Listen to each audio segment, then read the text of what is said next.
የጅማ ግብርና ምርምር ማዕከል በቡና ላይ ከሚሰራቸው ዘርፈ ብዙ ስራዎች ባሻገር አኩሪ አተር ላይ በመመራመር የተሻሻሉ ዝርያዎችን ለአርሶ አደሩ ያቀርባል። የጅማ ዞን ኦሞናዳ ወረዳ አርሶ አደሮችም ከአኩሪ አተር ጋር በመላመድ የተሻለ ምርት በማምረት ውጤታማ መሆናቸውን ይናገራሉ።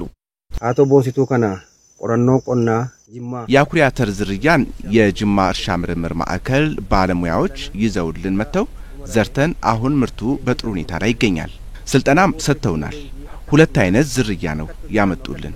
ሁለቱን ጎን ለጎን ዘርተን ምርቱም በጥሩ ሁኔታ ይዞልናል። ወደፊትም ከዚህ የበለጠ አስፋፍተን ለማምረትም አቅደናል። አቶ ቦንሲቱ ከነ ዱራን ሰኝሩ ማርግነ ፉኔ ፈየደማቱሬ አማሞ ይህንን አኩሪ አተር ከዚህ ቀደም ዝም ብለን ነበር ገዝተን የምንጠቀመው። አሁን ግን የተሻሻለውን ሁለት አይነት ዝርያ በመዝራት ጥሩ ምርት ይዞልኛል። ወደፊት ከዚህ የበለጠ የማልማት ፍላጎት አለኝ። ዝርያው በጣም ጥሩ ነው። አረምም አያስቸግረውም። ማዳበሪያም ብዙ አይፈልግም። ስራውም አድካሚ አይደለም። ከዚህ ቀደም ስለ ሰብሉ በቂ ግንዛቤ እንዳልነበራቸው ያስታወሱት አርሶ አደሮቹ በሚሰጣቸው ስልጠናና ክትትል አኩሪ አተርን በስፋት ያመረቱ ሲሆን በሚቀጥሉት ጊዜያትም አኩሪ አተርን ለማምረት ፍላጎት እንዳላቸው ገልጸዋል። ባልናን ሂምባልምኔ ፉደና ጀዳራ ወደፊት አኩሪ አተርን ከአካባቢ ነዋሪዎች ጋር በክላስተር አልምተንም ለመጠቀም አቅደናል። ክላስተራን ናንስኔ እዴቶ ኮፈጫምኔ ግብርና ምርምር ዘሩን ሰጥቶን ማልማት ጀምረናል። በዚህ ውጤት አይተናል።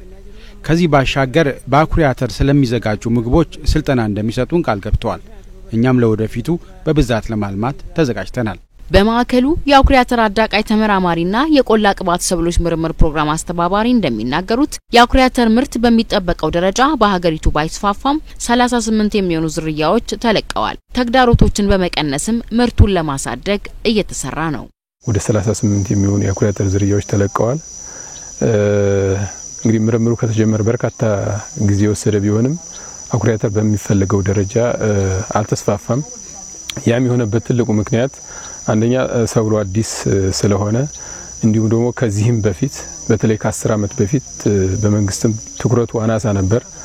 አሁን ግን የተሰጠው ትኩረት ጥሩ ስለሆነ በተለይ መንግስት በአሁኑ ሰዓት የውጭ ዘይትን በተለይ ውጭ ምንዛሬን ለማስቀረት በሚል አኩሪ አተር ነው በዋናነት የተመረጠው። ምርምር ማዕከሉ ተሞክሮን በማስፋፋትና ቴክኖሎጂን በማሻገር ተስማሚ ዝርያዎችን ለአርሶ አደሩ በማድረስ ላይ ይገኛል። ይሁን እንጂ የዘር ብዜት አናሳነትና የቴክኖሎጂ እገዛ ተግዳሮት መሆኑን ተመራማሪው ጠቁመዋል። እንደ ምርምር በርካታ ቴክኖሎጂዎችን አውጥተናል።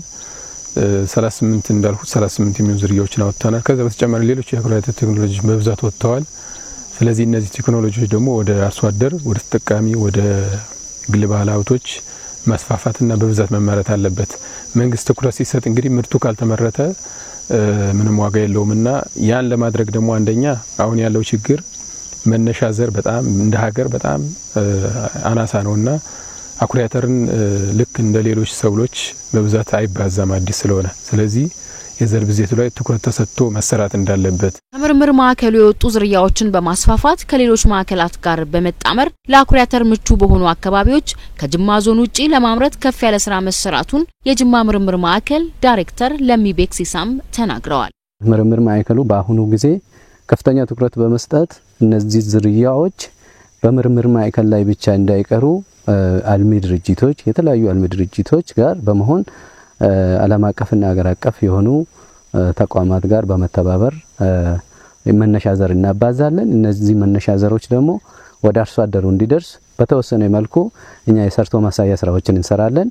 ሌሎች ድርጅቶች ደግሞ ከአርሶ አደሮች ጋር ከኮኦፕሬቲቭ ጋር በመሆን እነዚህ የተባዙ ወይም ደግሞ የተሻሻሉ ዝርያዎችን ይዞ አርሶ አደሩ በስፋት እየሰራ ይገኛል። በተጨማሪም ከውጭ የሚገቡ የዘይት ምርቶችን ለመቀነስና ከአኩሪ አተር የሚገኘውን ዘርፈ ብዙ ጠቀሜታ ለማግኘት በተጨባጭ ማምረት ላይ ከተተኮረ የሚጠበቀውን ውጤት ማምጣት እንደሚቻል ዳይሬክተሩ ገልጸዋል።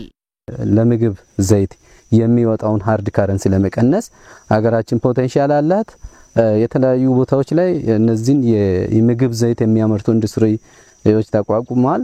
ለዚህ ደግሞ የሚመለከተው አካል ግብርና ሆነ ተመራማሪዎችም ሆነ የምርምር ተቋማት የሚጠበቅባቸውን ከተወጡ አሁን አገራችን ከውጭ የምታስገባውን ዘይት መቀነስ ይቻላል።